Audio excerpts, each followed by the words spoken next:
नाना पटोलेंनी शिंदे आणि अजितदादांना होळीची खास ऑफर दिली आहे। आमच्याकडे या आलटून पालटून मुख्यमंत्री करू अशी ऑफर पटोले यांनी दिली। तर ज्याला भगवा रंग आवडेल त्यांनी सोबत यावं असं उपमुख्यमंत्री शिंदेंनी म्हटलेलं आहे। आमच्याकडे बोलणार, आम्ही राष्ट्रीय पक्ष आमच्याकडेच त्यांना बोलवणार आम्ही, आणि आम्ही त्यांच्या सपोर्टला राहू।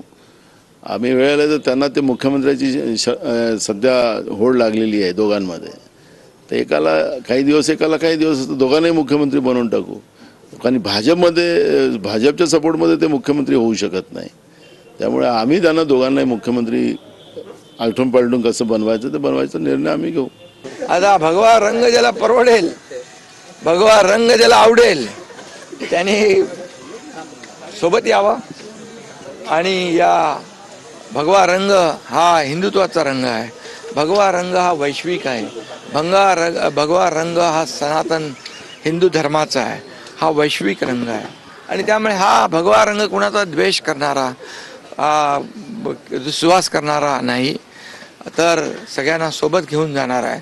नाना पटोलेंना माझी होळीच्या दिवशी एक चांगला सल्ला आहे, जनतेचा पुन्हा विश्वास मिळवा आणि पुन्हा चांगला परफॉर्मन्स जनतेमध्ये दाखवा, हे त्यांच्याकरता योग्य आहे। अशा ऑफर वगैरे महायुतीचे कोणी नेते ऐकत नाही।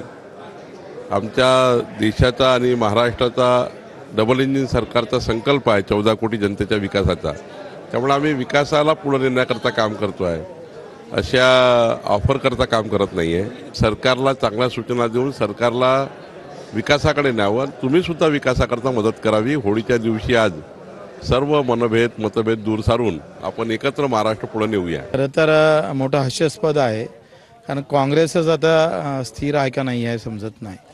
20 आमदार काँग्रेसचे असेल आणि त्यामध्ये एक तर आताच गेले शिंदे गटामध्ये, त्याच्यानं त्यांनी केलेला प्रयत्न अतिशय चांगला आहे, त्यांनी ऑफरही चांगली दिलेली आहे, परंतु काँग्रेस कुठं आहे ते शोधलं पाहिजे। आणि जेपर्यंत केंद्रात आणि BJPचं सरकार आहे तेपर्यंत खाली कोणी हलणार नाही, कारण तिथले जे ईडीचे फटके आहे त्याची सगळ्यांना भीती आहे। तो चाबूक आहे ना, केंद्राच्या माध्यमातून ईडीचा चाबूक सगळ्याच्याच अंगावर पडणार, त्याच्यानं हे धाडस कोणी करणार नाही।